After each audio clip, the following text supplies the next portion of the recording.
ایسے ہی ہماری اس روح کو بھی مختلف بیماریاں لاحق ہوتی ہیں. جیسے روزہ جسمانی بیماریوں کو دور کرنے کا سبب بنتا ہے، ایسے ہی اس سے بھی پہلے روزہ ہماری روح کی بیماریوں کو دور کرنے کا ذریعہ بنتا ہے. اب ہم سب سے پہلے یہ جانتے ہیں کہ روح کو بیماریاں کون سی لگتی ہیں. روح کی بیماری ہے جھوٹ بولنا، روح کی بیماری ہے حسد کرنا، تکبر کرنا، رعونت کرنا، انا پرستی کرنا، کرپشن کرنا، لوٹ مار کرنا، قطع تعلقی کرنا، حقوق سلب کر لینا، الغرض نیکی میں لذت اور راحت محسوس نہ ہونا، تقوی سے دور ہو جانا، گناہ میں لذت اور راحت محسوس کرنا. یہ ساری کی ساری برائیاں یہ روح کی برائیاں اور روح کی بیماریاں ہیں. ایک تو علاج ان کا ہوتا ہے صحبت کے ذریعے. اب جب بندہ کسی نیک صالح صحبت میں بیٹھ جائے یا نیکی کی ایکٹیویٹی میں داخل ہو جائے، صحبت یا کمپنی صرف کسی فرد کی کمپنی کا نام نہیں ہے. جب بندہ قرآن کی مجلس میں بیٹھ گیا، روزے کی مجلس میں بیٹھ گیا، نیکی کی مجلس میں بیٹھ گیا، کسی اچھی ایکٹیویٹی میں داخل ہو گیا، تو اٹس مین کہ وہ اچھی صحبت میں آ گیا. اب روح کی بیماریوں کا علاج صرف اور صرف اگر ممکن ہو سکتا ہے تو وہ صحبت کی وجہ سے ہو سکتا ہے. اب روزہ ان روحانی بیماریوں کو دور کرنے کا بہترین ذریعہ ہے. مثلا اگر ہم سر بات کرتے ہیں کہ روزہ یہ ایک بیماری ہے روحانی، فار ایگزامپل جھوٹ ہے، تو اب جھوٹ والی بیماری کو روزہ کیسے ختم کر سکتا ہے؟ اللہ رب العزت کے محبوب حضور نبی اکرم صلی اللہ علیہ وآلہ وسلم نے فرمایا کہ اگر کوئی بندہ روزہ رکھے اور روزہ رکھ کے جھوٹ بولے یا جھوٹ والے کام کرے تو اللہ تبارک و تعالیٰ کو اس کے بھوکے اور پیاسے رہنے کا کوئی تعلق یا اس کا کوئی سروکار اللہ رب العزت کی ذات کو نہیں ہے. اب جب بندہ روزہ رکھتا ہے تو جب اس کو ساتھ یہ پتہ چل جاتا ہے کہ یار میں نے جھوٹ نہیں بولنا، اب پورا مہینہ 30 دن اس نے روزے رکھے، 30 دن اس کی پریکٹس ہوتی رہی، اب وہ عادی ہو گیا اس ٹریننگ ورکشاپ کے پروسیس سے گزرنے سے. جب وہ مہینہ گزرنے کے بعد، رمضان کا مہینہ گزار لینے کے بعد، عید کے بعد جب وہ دنیا کے معاملات میں پڑتا ہے تو اس کی عادت اور ہیبٹ میں یہ چیز داخل ہو چکی ہوتی ہے کہ یار میرا جھوٹ بولے گزارا ہو سکتا ہے، لہٰذا میں نے جھوٹ نہیں بولنا. ایسے ہی اب دیکھیے اللہ رب العزت نے اور تاجدار کائنات صلی اللہ علیہ وسلم نے حدیث پاک میں اب روح کی ایک بیماری ہے قطع تعلقی کر لینا، لڑائی جھگڑا کر لینا، غصے ہو جانا. قربان جاؤں تاجدار کائنات صلی اللہ علیہ وسلم نے ارشاد فرمایا کہ جمعہ کا دن،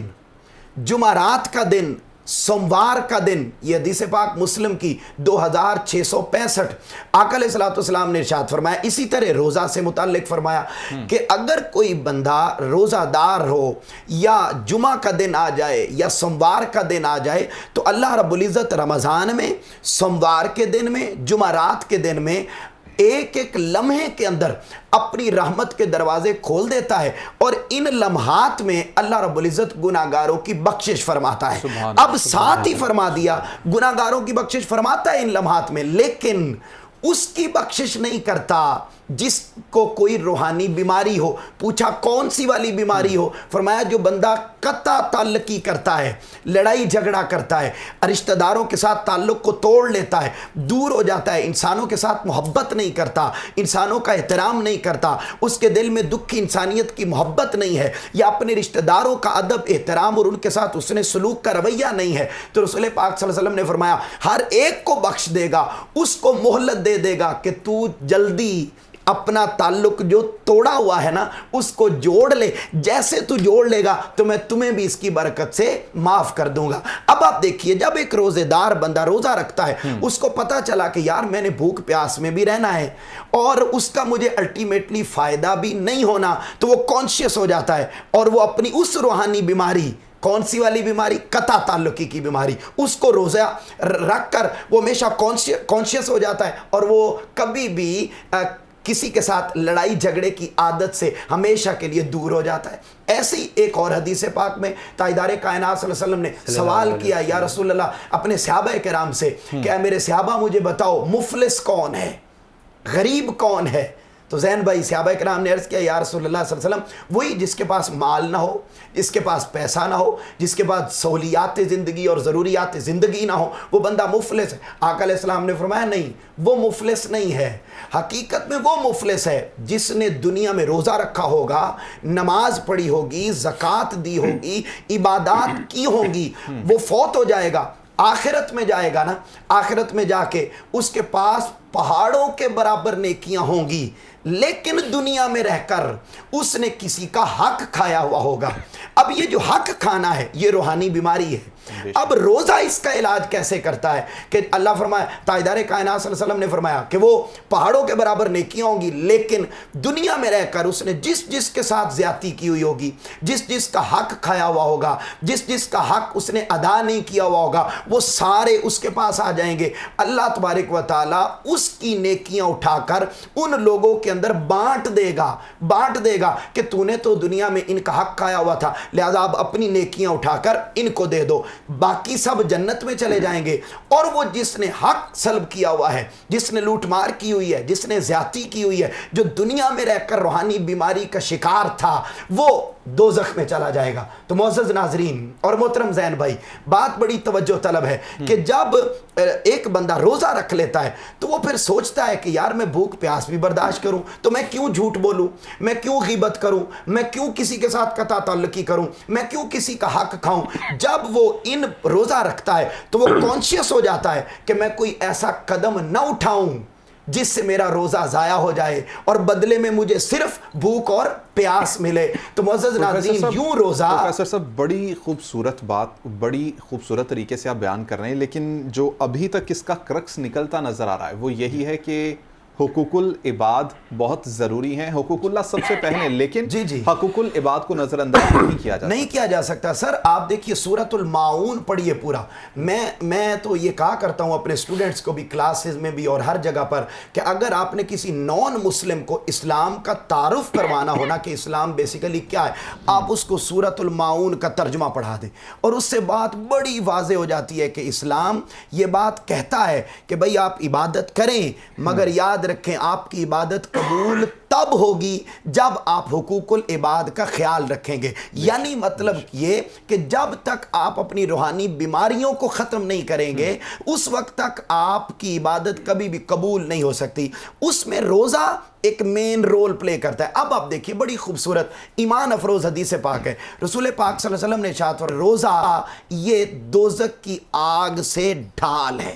اب اگر آپ سوچیں اور دیکھیں بندہ جہنم میں جاتا کیوں ہے؟ جاتا ہے جھوٹ کی وجہ سے، حسد کی وجہ سے، تکبر کی وجہ سے، رعونت کی وجہ سے، کبر کی وجہ سے، حرام خوری کی وجہ سے، اور یہی چیزیں انسان کی روحانی بیماریاں بھی ہیں، یہی روحانی بیماری ہیں۔ اب جب بندہ روزہ رکھ لیتا ہے اور اسے پتا ہے کہ روزہ رکھنے سے میں جہنم سے بچ جاؤں گا، تو وہ الٹیمیٹلی پھر کانشیس ہو جاتا ہے یار میں روزہ بھی رکھوں ساتھ میرے اندر روحانی بیماریاں اور برائیاں بھی موجود ہوں، تو پھر تو یہ ہوا کہ نہ ادھر کے رہے نہ ادھر کے ہم، نہ خدا ہی ملا نہ وصال صنم۔ تو پھر تو حالت یہ ہو جاتی ہے کہ آپ نے بھوک پیاس بھی کاٹی اور آپ بعد میں چلے بھی جہنم میں گئے۔ تو اب جب وہ سوچتا ہے کہ یار میں اپنی صاف ظاہر ہے روزہ رکھ لیا ہے تو اپنی روحانی بیماریوں کو اوور کم کروں تاکہ کل کو میں جہنم کے ایندھن سے بچ جاؤں، پھر انسان کی روح۔ پروفیسر صاحب یہ بہت خوبصورت آپ اس کو بیان کریں، لیکن ایک اور چیز اس میں ایڈ کر لیجئے، فحش گوئی لغویات سے بچنا۔ بالکل بہت خوبصورت بات سر۔ آپ دیکھیے وہ بھی روحانی بیماری ہے جس کی طرف آپ نے اشارہ کیا، گالی دینا، جھگڑا کرنا۔ تو رسول پاک صلی اللہ علیہ وسلم نے ارشاد فرمایا کتنے ہی راتوں کو قیام کرنے والے ایسے ہیں کہ جن کو سوائے رات کو جاگنے کے اور کچھ نہیں ملتا، کتنے ہی روزہ دار ایسے ہیں جن کو سارا دن بھوکا پیاسا رہنے کے سوا اور کچھ نہیں ملتا۔ پوچھا یا رسول اللہ صلی اللہ علیہ وسلم یہ کون سے لوگ ہیں؟ تو تاجدار کائنات صلی اللہ علیہ وسلم نے روزے کے مقاصد بیان کرتے ہوئے ارشاد فرمایا کہ اس بھوکے پیاسے رہنے والے کو یا اس روزہ دار کو کچھ نہیں ملتا سوائے بھوکا اور پیاسا رہنے کے، جو روزہ بھی رکھے اور گالی گلوچ بھی کرے، لغویات بھی کرے، غیبت بھی کرے، چغلی بھی کرے، جھوٹ بھی بولے، اور کسی کے ساتھ کی لیگ پولنگ بھی کرے. مطلب وہ جو نیگیٹو ایکٹیویٹیز ہیں, وہ جو روحانی بیماری ہیں, ان میں بھی بندہ مبتلا رہے تو پھر فرمایا اس کو بھوکے پیاسے رہنے کے سوا اور کچھ بھی نہیں ملتا. اسی طرح میں آپ کی اجازت سے ایک اور بڑی اہم بات جو ذہن میں آئی, جس کی طرف آپ نے اپنے انٹرو میں اشارہ کیا, کہ اللہ رب العزت نے قرآن مجید میں فرمایا یا ایھا الذین آمنوا کتب علیکم الصیام کما کتب علی الذین من قبلکم لعلکم تتقون, کہ ایمان والو تم پر روزے فرض کیے, تم سے پہلے لوگوں پر فرض کیے تاکہ تم صاحب تقوی بن جاؤ. اب یہ دیکھیے, یہ روح میں نے اپنے گزشتہ جو میرا پروگرام تھا آپ کے ساتھ اس میں بھی میں نے ذکر کیا تھا, مگر اس کو بہت بریفلی میں ایک لائن میں جملہ عرض کرنا چاہتا ہوں. وہ سر یہ کہ جب یہ جو روح تھی ہمارے جسم میں آنے سے پہلے اللہ کے پاس رہتی تھی, بڑے پیوریفائیڈ انوائرمنٹ میں رہتی تھی, صاف ستھرے انوائرمنٹ میں رہتی تھی. اب جب وہ اس دنیا میں آ گئی نا, تو دنیا میں اس نے اس دنیا کی علائشیں دیکھیں,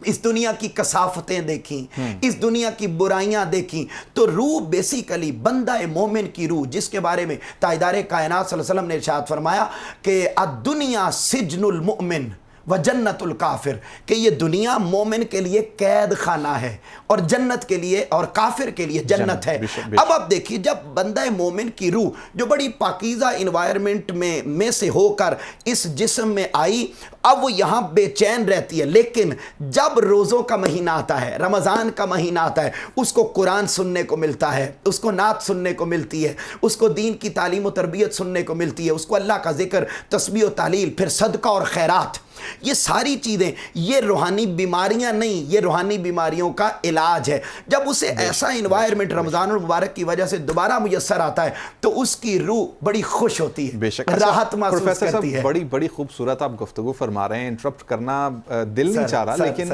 آج کے ٹاپک کے اوپر تھوڑا سا غور کیا جائے تو میں نے انٹرو میں جیسے کہ بتایا کہ جسمانی فوائد کے اوپر بھی ہم نے بات کرنی ہے آج کے حوالے سے.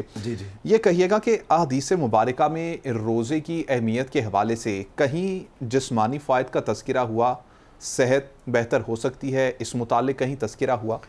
دیکھیے, جو ڈائریکٹ الفاظ ہیں نا روزہ کے, اس سے جسمانی فوائد, تو وہ الفاظ تو ہمیں ڈائریکٹ نہیں ملتے, لیکن انڈائریکٹلی جسمانی فوائد کے اوپر اتنی زیادہ بات ہوئی ہے, اتنی زیادہ بات. مثلا ایک رسول پاک صلی اللہ علیہ وسلم کی ایک حدیث پاک ہے, متفق علیہ حدیث پاک. حضور نبی اکرم صلی اللہ علیہ وآلہ وسلم نے ارشاد فرمایا کہ ہر چیز کی ایک زکوٰۃ ہے, ہر چیز کی ایک زکوٰۃ ہے, اور جسم کی زکوٰۃ روزہ ہے. اچھا, اب زکوٰۃ کیا ہوتی ہے؟ زکوٰۃ کا جو لفظی معنی ہے وہ تو ہوتا ہے پاک کر دینا, صاف کر دینا. اب زکوٰۃ کیا ہوتی ہے؟ ہم کیا کرتے ہیں, جو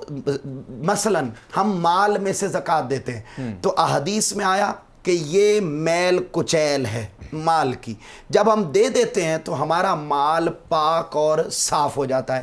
ایسے ہی جب رسول پاک صلی اللہ علیہ وسلم نے ارشاد فرما دیا کہ جسم کی زکوٰۃ روزہ ہے, تو اٹس مین کہ اس کا ایک جسمانی فائدہ, یہ بات ہمیں سمجھ میں آ گئی, جس کو بعد میں اب سائنس اپروو کر چکی ہے کہ بھئی جب روزہ رکھا تو ہمارے جسم کے جیسے مال میں سے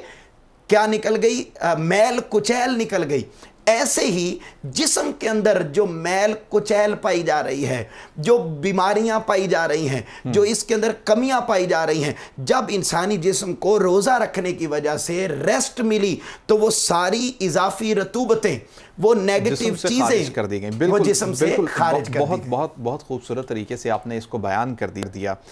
سعد فاروق زاہد صاحب, آپ کی جانب آنا چاہوں گا, آپ کا سبجیکٹ ہے, پہلے تھوڑی سی اس کے اوپر گفتگو کریں, پھر آپ سے نعت بھی سنیں گے.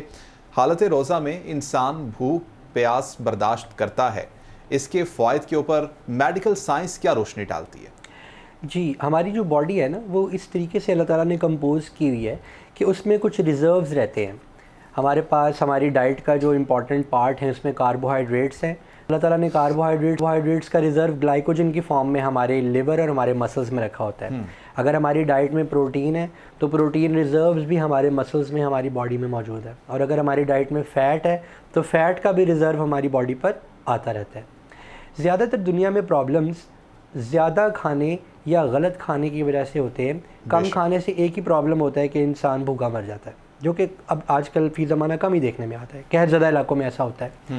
جو میل نیوٹریشن ہم لوگ کہتے ہیں, وہ صرف یہ نہیں ہے کہ آپ کو کھانا نہ ملے یا آپ کو کھانا کم ملے، یہ میل نیوٹریشن نہیں ہے۔ میل نیوٹریشن کی پوری ڈیفینیشن یہ ہے کہ آپ غلط کھائیں، اور غلط کا مطلب یہ کہ آپ کو جس چیز کی ضرورت نہیں تھی آپ نے وہ چیز بھی کھا لی، تو وہ غلط کھانے کے زمرے میں آ جاتا ہے۔ بہرحال اگر آپ کا اس پہ کوئی اختیار نہیں ہے اور آپ سارا سال غلط کھاتے رہتے ہیں، یعنی اپنی ضرورت ہمارا ایک بیسل میٹابولزم ہوتا ہے اور ایک ایکٹیویٹی بیسڈ ہوتا ہے، جس میں ہماری ایج، ہم کس علاقے میں رہ رہے ہیں، ہماری فزیکل کنڈیشن کیا ہے، ہمارا جینڈر کیا ہے، ان سب چیزوں پر ڈیپینڈ کرتا ہے کہ ہمیں کیا کھانا چاہیے اور کتنا کھانا چاہیے۔ بالکل۔ مگر ظاہر ہے کہ ہم تھوڑا ٹیسٹ کے غلام ہو جاتے ہیں، ہم ذائقے کے غلام بن جاتے ہیں۔ تو اگر ہم بہرحال جو بھی کھاتے رہیں، جب رمضان کا ٹائم پیریڈ آتا ہے تو اس کے اندر ہماری باڈی جو ہے اس کو سیلف کریکشن کا بہت بڑا ٹائم مل جاتا ہے۔ دیکھیں، اگر آپ اس میں سادہ الفاظ میں سمجھاؤں، اگر آپ ایک مشین ہے جس کو مسلسل آپ چلاتے رہیں گے اور اس کو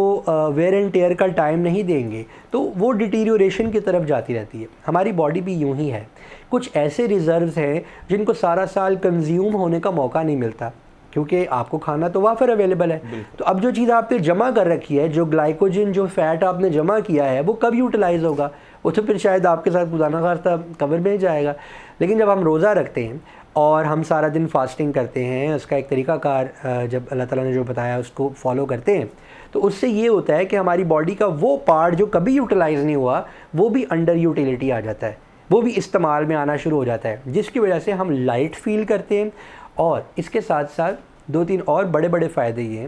ہماری باڈی میں کچھ آنکو جینز ہوتے ہیں جو کہ کینسر کاز کر سکتے ہیں، اور یہ کینسر کازنگ جینز ہماری باڈی میں ہی ہر بندے کے موجود ہوتے ہیں، مگر اللہ تعالیٰ نے ان کے اوپر کچھ کاؤنٹر چیکس لگائے ہوئے ہیں جس کی وجہ سے یہ سپریسڈ رہتے ہیں اور یہ ایکٹیویٹ نہیں ہوتے۔ مگر پھر بھی کچھ کینسر سیلز ہماری باڈی میں روٹین میں بنتے رہتے ہیں اور ہماری باڈی ان کو کھاتی بھی رہتی ہے، اس کو فیگوسائٹوسس کرتی رہتی ہے۔ جو فاسٹنگ ہے یہ ایک اتنی بہترین چیز ہے ایسے باڈی کے انوانٹیڈ سیلز کو باڈی سے ہٹانے کے لیے جو کہ ہمارے لیے بہت ڈینجرس ثابت ہو سکتے ہیں۔ سو کینسر تھیراپی کے اندر بھی، یا اگر آپ ایک پری فائلیکٹک ایک طریقہ کار اختیار کرنا چاہتے ہیں کہ آپ کو یہ بیماریاں ہوں ہی نہ، یہ پرابلمس ہوں ہی نہ، تو سائنٹسٹ یہ کہتے ہیں کہ اگر آپ ہر مہینے 2 یا 3 دن روزے رکھ لیں یا 4 دن ہر مہینے روزے رکھ لیں سال میں، تو آپ بہت ساری اپنے ویئر اینڈ ٹیئر باڈی کی روٹین میں ہی کرتے چلے جائیں گے۔ بٹ اس کے ساتھ ساتھ ایک اور امپورٹنٹ چیز یہ ہے کہ آپ چیزوں کو اوور ڈو نہ کریں۔ اگر آپ فاسٹنگ کر ہی رہے ہیں، خاص طور پہ جو جم بوائز ہیں یا لڑکیاں ہیں جو کہ اپنا ویٹ کم رکھنا چاہتے ہیں، جو کہ فٹنس کانشیس ہیں، تو وہ روٹین میں انٹرمیٹنٹ فاسٹنگز کرتے ہیں، وہ روٹین میں فاسٹنگ کر رہے ہوتے ہیں، اور انہوں نے اپنے موبائل میں، میرے اسٹوڈنٹس ہیں اے لیولس کے، انہیں ٹائمر لگایا ہوتا ہے، سر ہم نے تب تک کچھ نہیں کھانا۔ سو رمضان بھی تو یہی ہے، مطلب یہ اس کا، جیسے کہ ہمارے ڈاکٹر صاحب نے فرمایا، بالکل ٹھیک، بہت زبردست آپ نے اس کو بیان کر دیا۔ آج ٹائم کچھ محدود ہے جیسا کہ آپ بھی جانتے ہیں، تو ہم نعت کی طرف جائیں گے۔ ساتھ ساتھ کیا سنانے جا رہے ہیں آپ؟ میں ایک نعت ہے، اے ختم رسول اے شاہ زمن اے پاک نبی رحمت والے، وہ آپ کو سناتا ہوں۔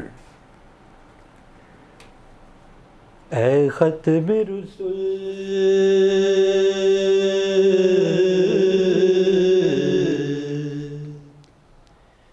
اے شاہ زمن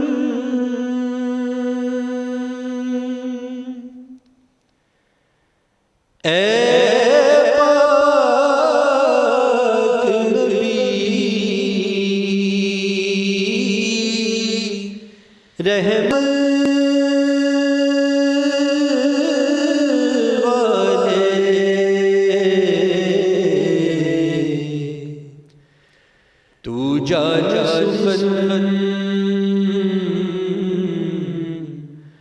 موضوع سخن اے پاک نبی رحمت والے،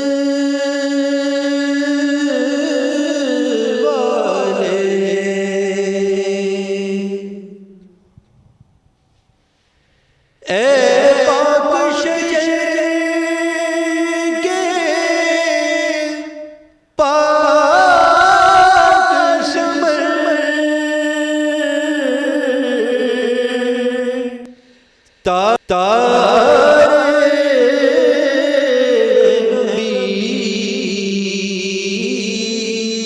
اور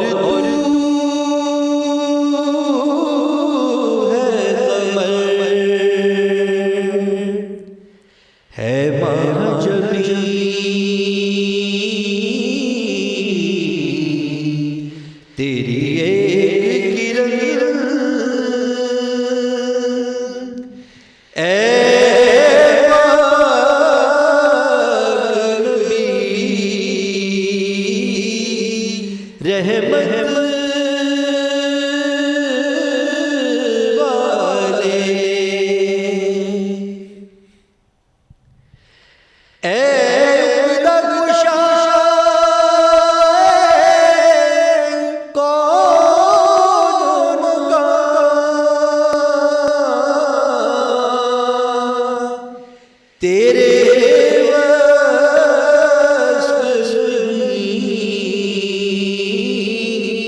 محتاج بیان، عاجز ہے زبان، قاصر ہے دہان، عاجز ہے زبان، نعت کہنے کا میں عرفان کہاں سے لاؤں، ابو طالب کا قلم کہاں سے لاؤں، نعت کہنے کو تو جی چاہتا ہے لیکن آقا میں بھلا رہ جائے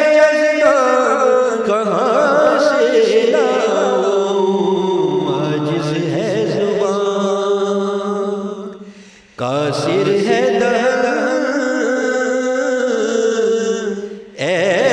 پاک نبی رحمت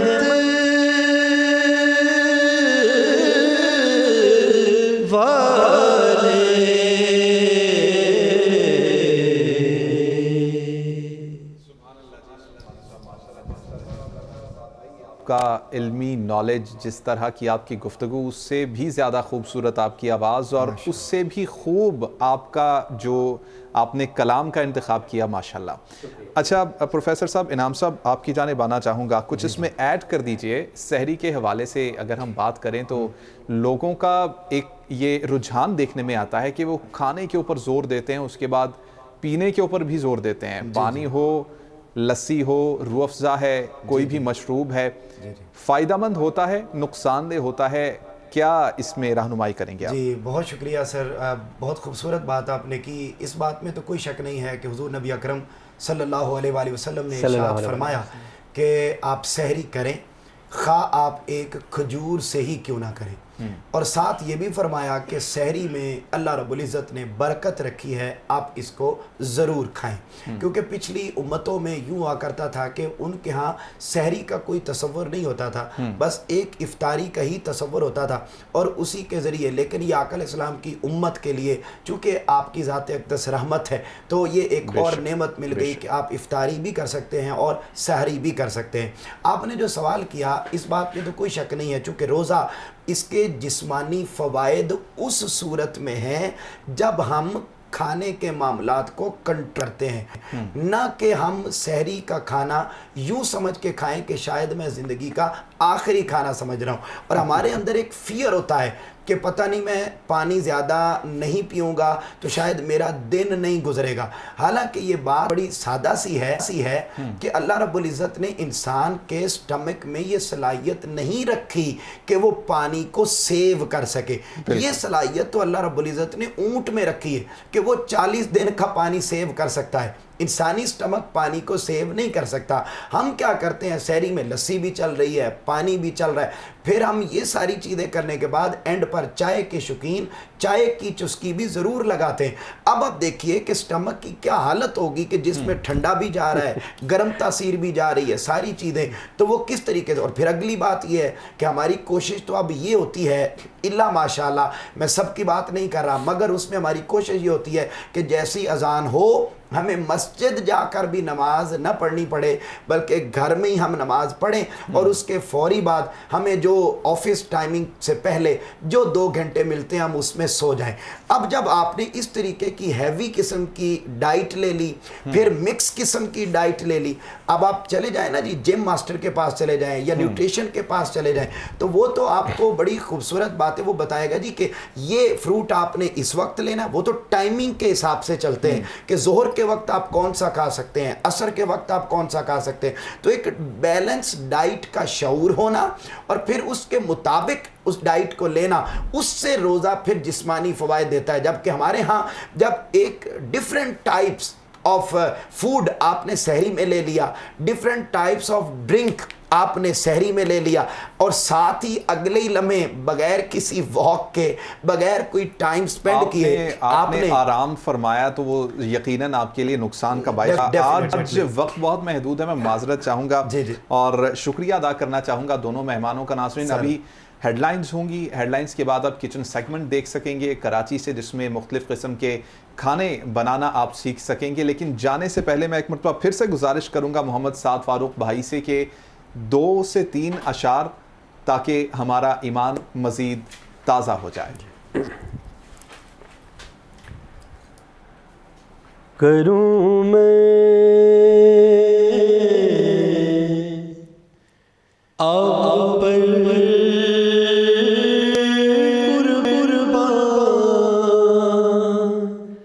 دل و جان یا رسول اللہ,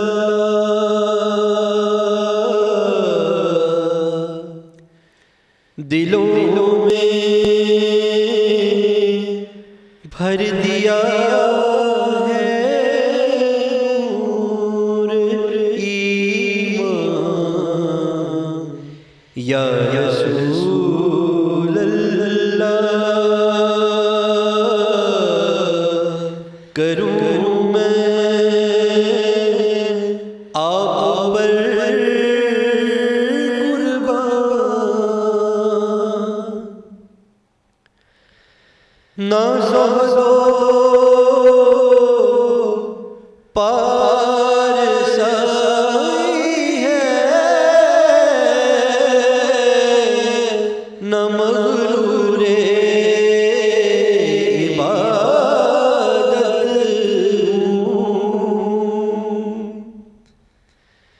نہ زہد پارسائی ہے, نہ مغرور عبادت,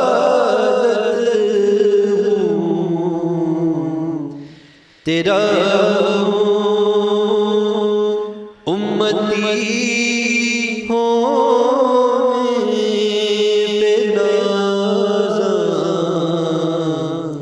یا رسول اللہ. زیادہ غم نہیں مختار